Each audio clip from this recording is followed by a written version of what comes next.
खजाना ये हमको आगे से बढ़ाना है, इल्मे सेहत है ये, सेहत से ही ज़माना है।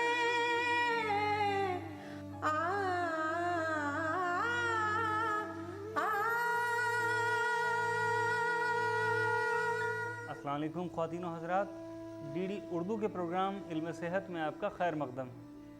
आज के इस प्रोग्राम में हम एक और ख़ास मुद्दे पर बात करने जा रहे हैं, इलाज पे तदबीर यानी रेजिमेंटल थेरेपी के बारे में। ये एक ख़ास किस्म की थेरेपी है जिससे जिस्म के सभी तरह का वेस्ट मटेरियल निकाल लिया जाता है और जिस्म की बीमारियों से लड़ने की ताकत को बढ़ाया जाता है ताकि हमारी सेहत बनी रहे। आइए जानते हैं ऐसी कुछ तदबीरों के बारे में। इलाज बिल तदबीर एक बहुत ही कदीम तरीका इलाज है और ये यूनानी की एक बहुत ही इम्तियाज़ी खुसूसियत है। इलाज बिल तदबीर का मतलब ये है कि हम दवाओं का इस्तेमाल ना करके सिर्फ तदबीर के ज़रिए यानी रेजिमेंट्स के ज़रिए या मरीज़ को कुछ हिदायत देकर ग़िज़ा के तौर पर या उसको कुछ एडवाइस करके और हाथों की मदद से इलाज करें और उसमें कम से कम दवाओं का इस्तेमाल हो, क्योंकि अगर हम दवाओं का इस्तेमाल करेंगे किसी मर्ज़ को दूर करने में तो फिर वो इलाज बिल तदबीर की तारीफ़ में नहीं आएगा।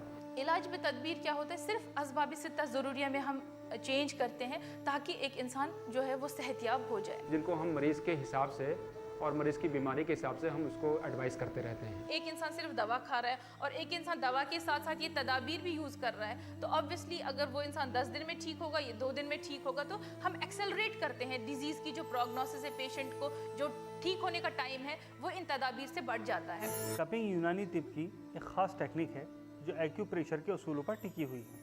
इस तरीके को अपनाने के लिए गोल ग्लासों का इस्तेमाल किया जाता है। अल हिजामा से नसों और नाड़ियों में आई हुई रुकावटों को दूर किया जाता है।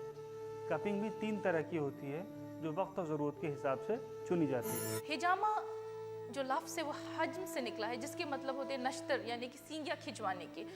ज़माने दराज से अगर हम देखेंगे हिस्ट्री से ये यूज़ होता था और अभी भी अगर हम गांव देहात में जाएंगे तो सींगियाँ खिंचवाने वाले हमें मिलेंगे। कपिंग से होता ये है कि उस जगह पर एक दबाव पड़ता है, दबाव पड़ने से उस जगह की जो कैपिलरीज़ हैं वो डायलेट हो जाती हैं, तो जब डायलेट होती हैं तो उस जगह पर खून का दौरान बढ़ जाता है, तो उससे ये होता है कि ब्लड फ्लो जब बढ़ जाता है तो उससे जो फ्लूइड हैं, रतूबतें हैं, उनकी हरकत पजीरी भी बढ़ जाती है और जब उनकी हरकत बढ़ जाती है तो उस जगह पर दर्द या कोई खिंचाव या तनाव वगैरह जो होता है उसमें उसको दूर करने में बहुत मदद मिलती है। जो कपिंग है ये हम यूजुअली 3 तरीके से करते हैं आजकल। एक तो ये होता है ड्राई कपिंग जिसमें हम सिर्फ कप लगाते हैं। दूसरा होता है इसको हम बोलते हैं हिजामा बिला शुर्त, यानी कि हमने कोई इंसिजन नहीं लगाया। ड्राई कपिंग में हम कट नहीं मारते बल्कि कप्स को जिस जगह पर लगाना होता है उस जगह पर ऐसे ही रख देते हैं, तो इससे ये होता है कि वैक्यूम बनता है और वो जगह जो है ऊपर उठ आती है। ये मेथड है ड्राई कपिंग का। इसमें ये कप होता है, ये फाइबर का है। कप हमने यहाँ फिट किया और इस वैक्यूम ऑपरेटर से हम यहाँ वैक्यूम क्रिएट करते हैं लाइक दिस। इस पेशेंट की यहाँ 2 पोजीशंस पर हम ये कप्स लगा देते हैं। जो उनके लोअर बैक में पेन है, जो इनका ये कॉलम है, जो नर्व्स यहाँ से जा रही हैं, इस पेन को ये कंट्रोल करती हैं। ये मेथड अल्टरनेट डेज पे हम इनसे करवाते हैं। अगर पेशेंट की पोजीशन ज़्यादा सीवियर है तो उसे हम डेली भी इसकी एडवाइस करते हैं। प्रोसीजर 1 महीने तक लगातार चलाना होता है, इससे पेशेंट को रिलीफ मिल जाता है। इसी तरह 5 से 10 मिनट के बाद इसकी जो स्ट्रिप लगी हुई है उसे ऊपर करके वैक्यूम निकाल देंगे और इसे इस कप को इजीली रिमूव कर सकते हैं। इस कप लगाने से जो एक वैक्यूम क्रिएट होता है उससे आसाब में एक तहरीक पैदा होती है। उस तहरीक से ये जो दर्द है उसमें आराम मिलता है। मेरे आदमी की बहुत दर्द है, मैं यहाँ पे मतलब 3 महीने से हूँ, मगर ये है कि धीरे धीरे इलाज हो रहा है, सुधार आ रहा है इनमें। डॉक्टर इनकी बहुत ज़्यादा कोशिश कर रही हैं, हर तरह से हमारी सहायता कर रही हैं, मदद कर रही हैं कि किसी तरह ये ठीक हो और हम सही हो जाए। मैंने हर जगह इनका इलाज किया मगर कोई फ़र्क नहीं पड़ा। मैं यहाँ यूनानी में आई हूँ, डॉक्टर साहब हैं इनकी, बहुत अच्छी डॉक्टर है जिन्होंने इनका इलाज शुरू किया और ये इनको पहले से बहुत आराम महसूस हो रहा है। वैक्यूम क्रिएट करने के लिए भी 2 तरीके हैं। एक तो हम फायर का इस्तेमाल करते हैं जिसे हजामत बिल नार कहते हैं। इसको अप्लाई करने के लिए पहले हम इसको स्पीड स्वैप से इसको क्लीन करेंगे, हाइजीन का पूरा ख्याल रखेंगे, एंटीसेप्टिक का इस्तेमाल करेंगे। कोई भी एंटीसेप्टिक बीटाडीन वगैरह भी इस्तेमाल कर सकते हैं, लेकिन यूनानी में हम रोगन कमेला इस्तेमाल कर रहे हैं। ये पेशेंट जिसके ऊपर मैं ये कपिंग करने जा रहा हूँ, इनके शोल्डर्स में दर्द है। इसमें जो मैं कप का इस्तेमाल करूँगा, उस कप में वैक्यूम क्रिएट करने के लिए मैं स्पिरिट में आग लगाऊंगा। स्पिरिट स्वैब में आग लगाकर हम उस कप में ले जाएंगे ताकि ऑक्सीजन ख़त्म हो जाए, और उसके बाद जो टारगेट हमने फिक्स किया है कि कहाँ पे लगाना है, उस पार्ट पे हम उसको फिक्स कर देंगे। वैक्यूम की वजह से वो वहाँ पर एकदम फिक्स्ड हो जाए और सर्कुलेशन ऑफ ब्लड बढ़ जाएगा। और ये जब तक रखेंगे जब तक कंजेशन ऑफ ब्लड ना हो जाए, यानी कि उस एरिए में लाली ना आ जाए। उससे पता चलता है कि सर्कुलेशन इस तरफ ज़्यादा हो रहा है, तो हमारा मकसद इससे हल होने जा रहा है। कपिंग का जो बेस्ट सीज़न है वो चांद के जो महीना है उसके मिड में जो है सबसे बेस्ट माना गया है, और वो भी तीसरे पहर, दिन के तीसरे पहर 2 से 3 के बीच का टाइम जो है वो बहुत मुनासिब है। कपिंग का जो तरीका है ये बिल्कुल सेफ़ है, महफूज तरीका है, इसमें कोई हार्म नहीं है, लेकिन ये किसी तजर्बेकार के ज़रिए ही कराना चाहिए, क्योंकि उस तजर्बेकार आदमी को ही पता होता है कि किस बीमारी के लिए कहाँ पर कितनी देर कप लगाना है। पॉइंट्स होते हैं उस कप लगाने के, उसके अकॉर्डिंग ही कराना चाहिए। तो उससे ये होता है कि अगर कोई दर्द हो पुराना या स्पेशली गैसियस पेन हो, उसके डिस्पर्स करने में बहुत मदद मिलती है। कपिंग की जो दूसरी किस्म है जिसको कहते हैं वेट कपिंग या हजामत बिशुरुत, पहले हम इस एरिया को साफ़ करेंगे, फिर हमने इस पे कप लगाया, और कप के बाद ताकि वो एक हमें डिमार्केशन लाइन बन जाए, फिर हमने छोटी छोटी सुइयों के इंसिजन्स लगाए। उसके बाद मैंने फिर से कप लगाया, तो क्या होगा, जो हमने इंसिजन्स दिए, एक तो वो हमारी इम्यूनिटी यानी कि जो हमारी बॉडी खुद लड़ती है डिजीज़ से, वो जाग जाएगी क्योंकि हमने यहाँ इंसिजन दी, यहाँ इन्फ्लेमेशन हुआ। दूसरा ये होगा कि जो मादे मर्ज़ है जो डिजीज़ के लिए रेस्पॉन्सिबल है उसका इस्तफराग होगा। और तीसरा जो सक्शन है उससे स्टिमुलेशन होगा नर्व्स का, और जो इनको सुनपन है इनको आराम मिलेगा। वेट कपिंग जो है उस जगह मुफीद है कि जहाँ पर हमें ये हो कि इस जगह पर खून का जमाव हो गया है और खून का सर्कुलेशन वहाँ पे सही नहीं है, तो उस जगह पर हम वेट कपिंग का इस्तेमाल करते हैं। हम हर किसी बीमारी में जो है डिफरेंट साइट्स पे कप लगाते हैं, और ब्लड प्रेशर, जोड़ों का दर्द, घुटनों का दर्द, स्पॉन्डिलाइटिस, गर्दन अकड़ना, इनमें तो इसका रोल है ही है। इसके अलावा स्किन की डिजीज़, ल्यूकोडर्मा, बर्स, बहक, हर एक मॉडलिटी, हर एक बीमारी में हम इसको यूज़ कर सकते हैं। अगर पेशेंट कुछ बेआरामी महसूस करे तो, या फिर उसको दर्द होने लगे या खिंचाव होने लगे, तो उस वक्त उसको हटा देना चाहिए, लेकिन कम से कम 15-20 मिनट तक इसका इस्तेमाल ज़रूर करना चाहिए। जी मैं बहुत दवा कराया, मतलब सही नहीं हुआ। यहाँ से यहाँ तक सुन्न की तरह है जी, और यहाँ पे चिलकता है गांठ के पास में। ठीक है, तो हमने यहाँ सुना नाम किसी का बताया, तो आया यहाँ पे दवाई मतलब करवा रहा हूँ। इलाज बिल तदबीर में मुख्तलिफ़ तरीक़े बताए गए हैं। वेनिसेक्शन यानी फसद एक बेहतरीन तरीक़ा है जो बहुत ही कामयाब है। आइए जाने ये है क्या। वेनिसेक्शन का मतलब ही यही होता है कि हमको उस जगह का, उस नर्व का जो उससे कंसर्न है, तेज़ी से ब्लड निकालना। तो हम उसके लिए 18 गेज की ये कोई एक नीडल लगा देते हैं, जो करते हैं हम यहाँ पर, और उसमें से तेज़ी से 8-10 ml तक हम उसका ब्लड निकालते हैं। ये फसद का प्रोसीजर है। इसमें अगर वेन्स में जो हमारी वरीदें होती हैं, इसमें अगर कंजेशन हो जाता है, ब्लड अक्यूमुलेट हो जाता है, तो हम उसको फसद के ज़रिए उस खून को बाहर निकालते हैं, जिससे कि वहाँ की जो वेन्स हैं उनका कंजेशन ख़त्म हो और सर्कुलेशन फिर से नॉर्मल हो। तो उसमें सिर्फ पेशेंट को एक निडल डाल के वहाँ से वेन से ब्लड बाहर निकाला जाता है। फिर उसके बाद पेशेंट को उसी टाइम ही रिलीफ मिल जाता है, क्योंकि वहाँ का कंजेशन ख़त्म हो जाता है और पेन भी कम हो जाता है। फसद सिर्फ बेसिकली कंजेशन के लिए यूज़ करते हैं, जहाँ पर वेन्स में कंजेशन हो जाए, क्योंकि वेन्स ही सुपरफिशियल होती हैं, आर्टरीज तो मिलती नहीं है, और आर्टरीज में तो वैसे भी प्योर ब्लड होता है, हम वेनिसेक्शन नहीं कर सकते उसमें। सियाटिका के मरीज़ बहुत ट्रीट करते हैं हम लोग, और उसमें बहुत जल्दी फ़ायदा होता है। कभी कभी मरीज़ को एक बार में ही फ़ायदा हो जाता है, कभी कभी 3-4 बार आना पड़ता है। बहुत सारी ऐसी कंडीशन है जिसमें वेनिसेक्शन नहीं करते हैं। पहले तो पेशेंट की कंडीशन देखनी चाहिए। Venesection first of all pregnant lady में हम नहीं करते हैं। अगर कोई हार्ट पेशेंट है उसमें हम वेनिसेक्शन नहीं करेंगे, क्योंकि उसमें ब्लड लॉस करने के बाद वेंट्रिकल फेलियर का रिस्क रहते हैं। लेकिन मेन है कि नर्वस सिस्टम से रिलेटेड या कार्डियोवास्कुलर सिस्टम से रिलेटेड कोई डिजीज़ ना हो पेशेंट को, क्योंकि सारा ब्लड सर्कुलेशन हार्ट और ब्रेन से ही रिलेटेड रहता है। मैं 2-2.5 साल से इसका इलाज करा रहा हूँ। चोट लग गई थी कमर में, तो उसको आराम मिलता है 1-2 महीना, लेकिन फिर दर्द चालू हो जाता है। उससे बहुत परेशानी थी, इधर कमर में कुल्ले में तो बहुत ज़्यादा दर्द होता है। फिर मेरठ में और इधर मुजफ्फरनगर में कई जगह इलाज कर, लेकिन आराम नहीं मिलता इससे। पिछली बार आया था 15-20 दिन पहले, तो दवाई दे दी थी इधर से, और आज बुलाया फिर अब थोड़ा ये फंस करा है, इन्होंने खून निकाला, थोड़ा दर्द हुआ, थोड़ा आराम महसूस हुआ। मुझे आराम मिला तो मैं दूसरे को बताऊँगा इंशाल्लाह कि इधर फ़ायदा होता है, अच्छी दवाई मिलती है। अभी इधर एडमिट के लिए बोला है मेरे को, तो अभी एक महीने के लिए एडमिट करेंगे इधर, तो उससे देखते हैं कितना आराम मिलता है। हमाम भी इलाज बिल तदबीर का एक तरीक़ा है जो मरीज़ की हालत में बड़ी तेज़ी से सुधार लाता है।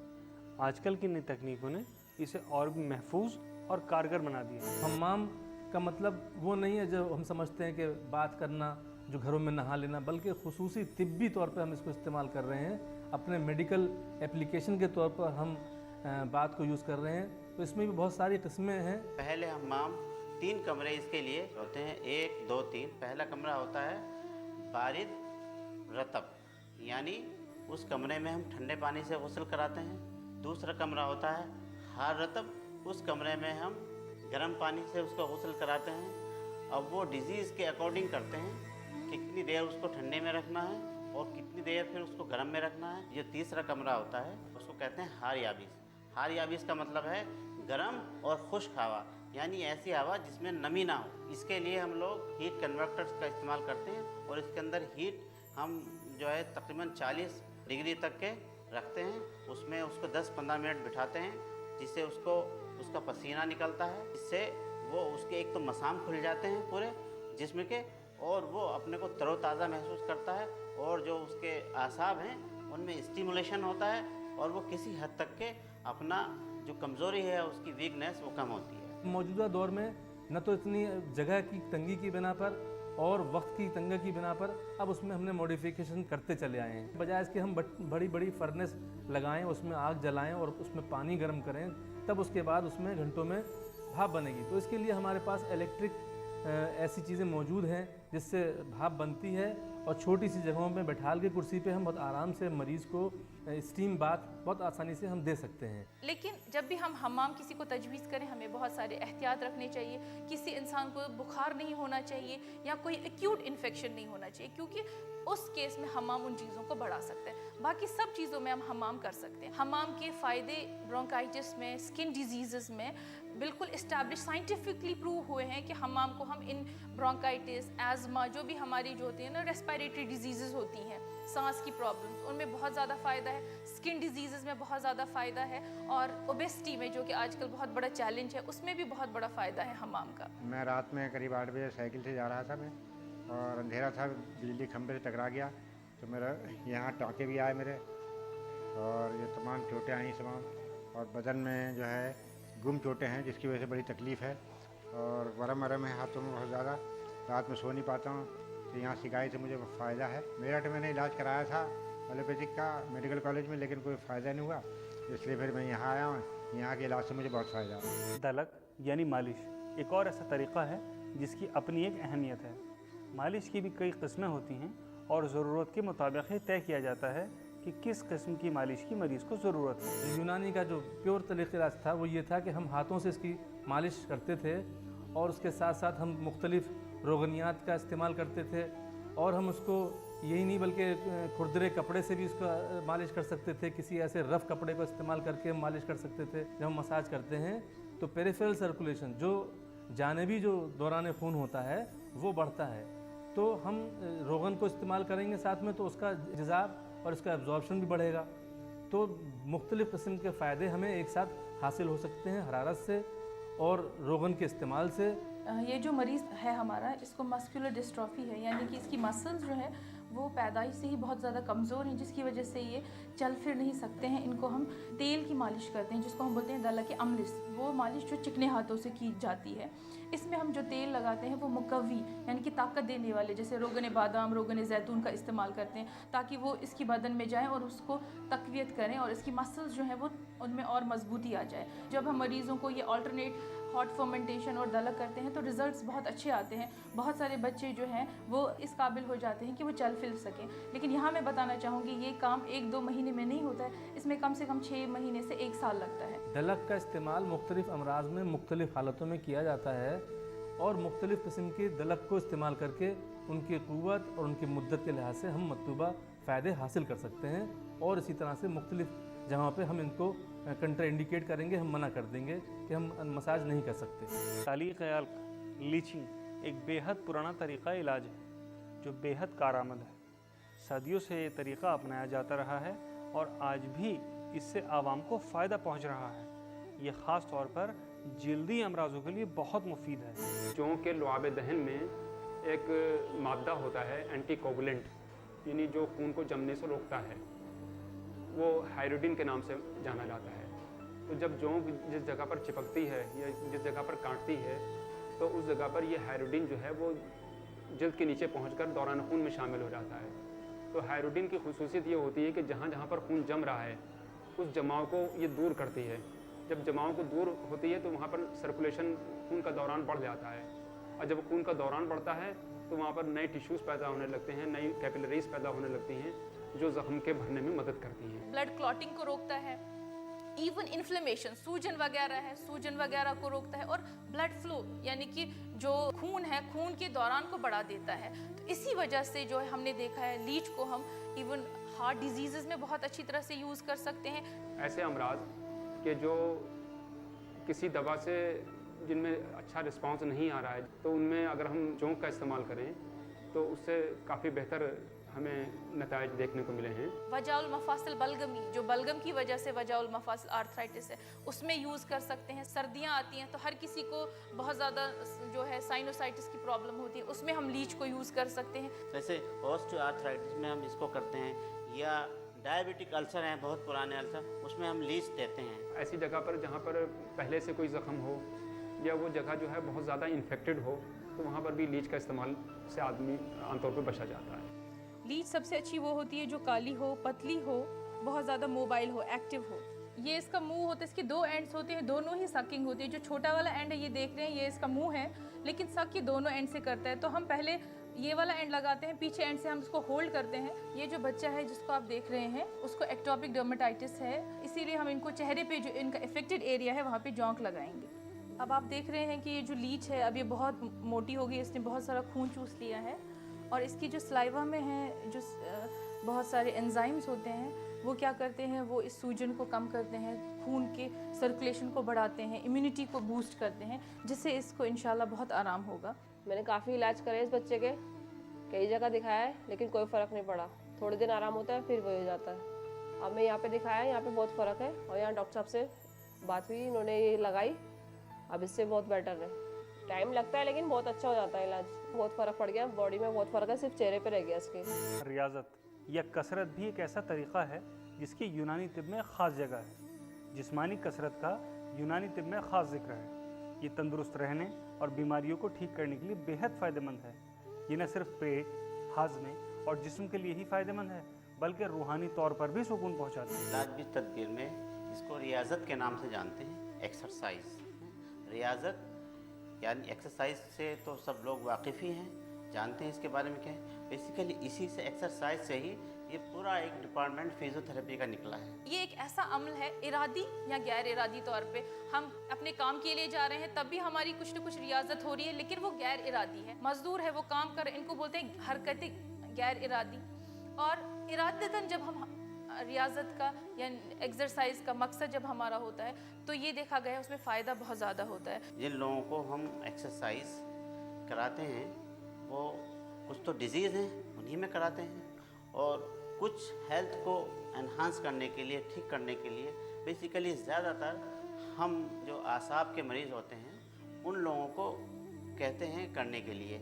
जब हम एक्सरसाइज करते हैं तो ऑब्वियसली हमारी बॉडी की जो है मेटाबॉलिज्म बढ़ जाता है, हमें बहुत गहरे गहरे लंबे लंबे सांस लेने पड़ते हैं, बहुत ज़्यादा मिकदार में ऑक्सीजन बॉडी के अंदर आती है, और उसी मिकदार से कार्बन डाइऑक्साइड जो कि बॉडी के लिए टॉक्सिक है, नुकसानदेह है, वो बाहर निकलती है।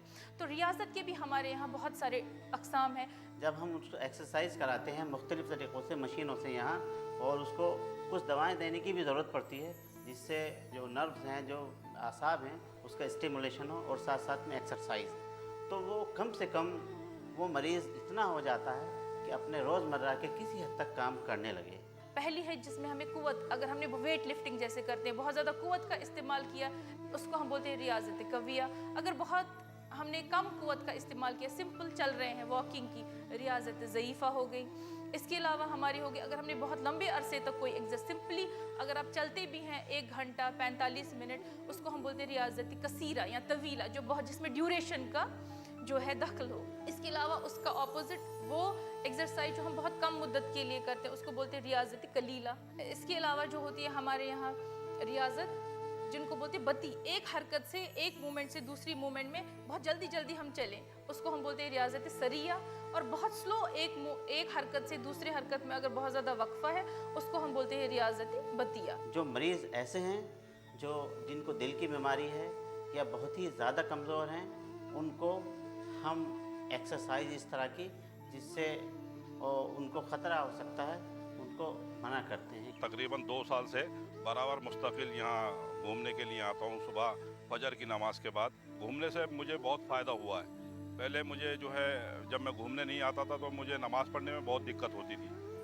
जब से मैंने घूमना शुरू किया है तो नमाज में, चलने में, उठने में, बैठने में मुझे बहुत आसानी हो गई है। और इससे मेरा ब्लड प्रेशर और जो कोलेस्ट्रॉल वगैरह है और शुगर बिल्कुल एकदम मेंटेन हो गई है, बिल्कुल कंट्रोल हो गई है।